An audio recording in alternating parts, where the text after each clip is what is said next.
Hello, everyone. My name is Rihanna Palmer. Today, I will be going over a parent training for the functions of behavior.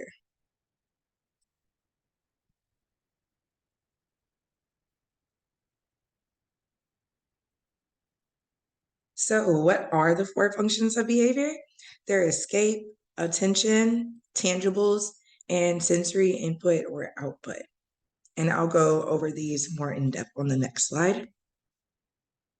So, some real life examples of what these behaviors look like, as far as when we have a big assignment that's due for school, but instead we might choose to play video games, scroll on TikTok, take the trash out. These would all be examples of what escape behaviors look like. We all may want attention when calling our friends to talk and tell them about what happened over a nice day over the weekend. This is a way that we would want social attention from others. We all want typically access to tangible money, things that you can hold, by going to work on a daily basis in order to receive a check, whether it's daily, weekly, or biweekly, in order to use it as reinforcement to purchase what we may want, which could be like coffee in the morning, and also things that we need, which is like rent money, which most of us would need in order to live somewhere. We also have sensory input or output, which could be when wanting tattoos or chewing on ice because of liking the feeling of that action.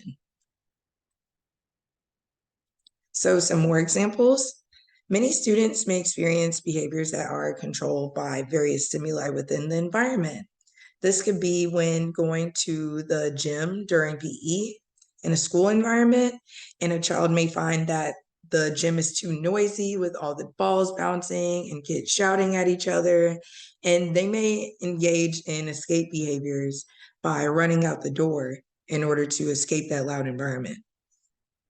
A multiply controlled behavior is labeled as any type of target behavior that could be controlled by one or more different things in the environment, or it could be controlled by different sources of reinforcement. So, for instance, some children may engage in throwing pencils and pens at a teacher to escape that demand of having to do a worksheet assignment. This could also become a multiple control behavior, because then if the child finds it reinforcing for the teacher to be reprimanding them, they could be wanting to get attention and also escape the assignment. So they're getting attention by the teacher verbally telling them, no, Johnny, don't do that. And they're also getting escape because most of the times when you're throwing items in a classroom environment, the teachers are going to send you to a principal's office. So they're able, this is like a scenario in which the behavior is multiply controlled. So with teaching replacement behaviors, teaching replacement behaviors has been proven to be effective in teaching appropriate behaviors in order for students to engage in to balance out those challenging behaviors that we may see. So when a learner is in the classroom yelling for a teacher's attention, they can just be taught to simply raise their hand. In another case, if a learner is trying to engage in play with someone else and the learner that they're coming up to hits them, that child can then be taught to say, I don't want to play right now, or no, thank you, or I'd like some alone time, instead of engaging in a maladaptive behavior. When a learner constantly mouths on furniture, they can be taught to use a chewy, which is an item that can be held in their mouth. And most of the times they have different types of densities or how soft or how hard the chewy may feel to kind of fit that need that the child may be wanting. And this can be used as a replacement behavior for sensory input. In another case, when a learner engages in snatching items when wanting them, they can be taught to ask for that tangible item by saying, can I have the dinosaur? Or can I have a marker or crayon? Instead of just trying to snatch it from someone else.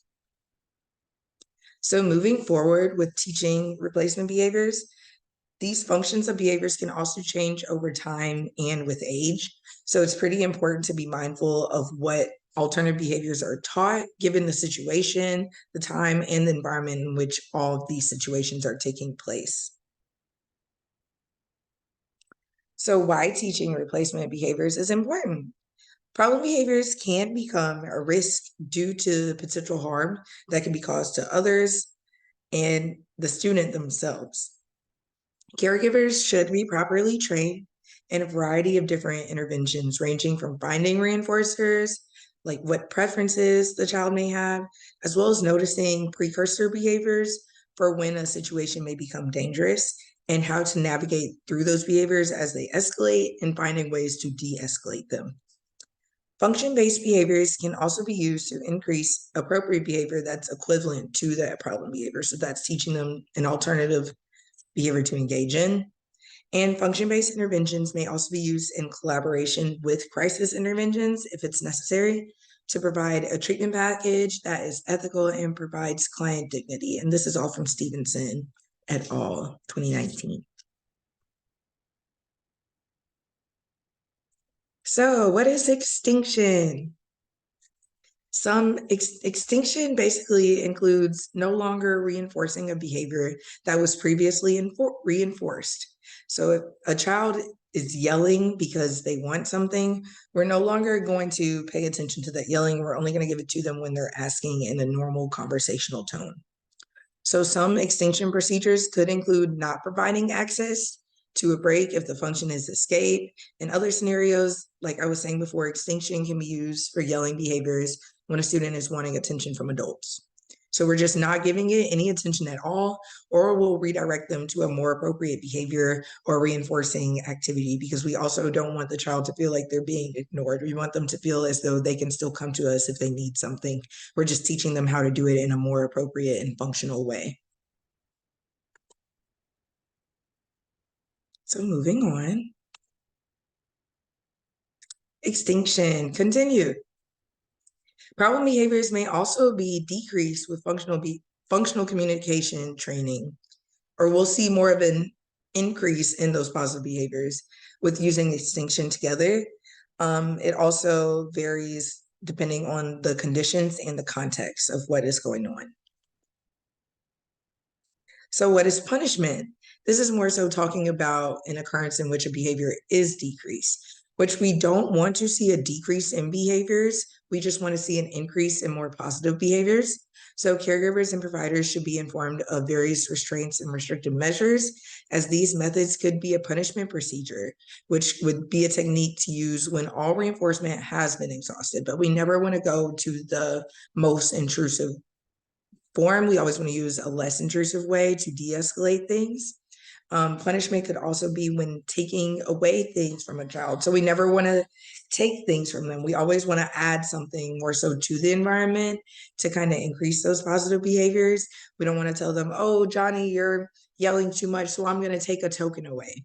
That's what we don't want to do. We just want to give them a token when we see that they're calm and sitting down. And it's more so like, oh, Johnny, I like that you're just sitting down quietly waiting for the next instruction. I'm going to go ahead and give you a token. So into the ethics of punishment, there are some sections of the BACB task list that should be taken into consideration when talking about ethical concerns and using punishment. So I wanted to talk about the responsibility as a professional. We should always know that punishment is what we want to use when we've exhausted everything else. We've tried every single type of reinforcement that we can think of. We've tried behavior contracts. We've tried using stickers. We've tried treasure boxes. We've tried outside time. Like, we never just want to jump straight to punishment. Our responsibility in practice is also to stay up to date in what types of interventions would be the most appropriate to use as more research is being involved. So with this being said, we also have a responsibility as professionals to clients and stakeholders. And stakeholders is just another term for parents or providers, the therapists that will be working with their child one-on-one on a daily basis. So we all have different responsibilities as how to maintain the client's dignity, because we always want them to feel welcomed and feel like they're a part of the team as well.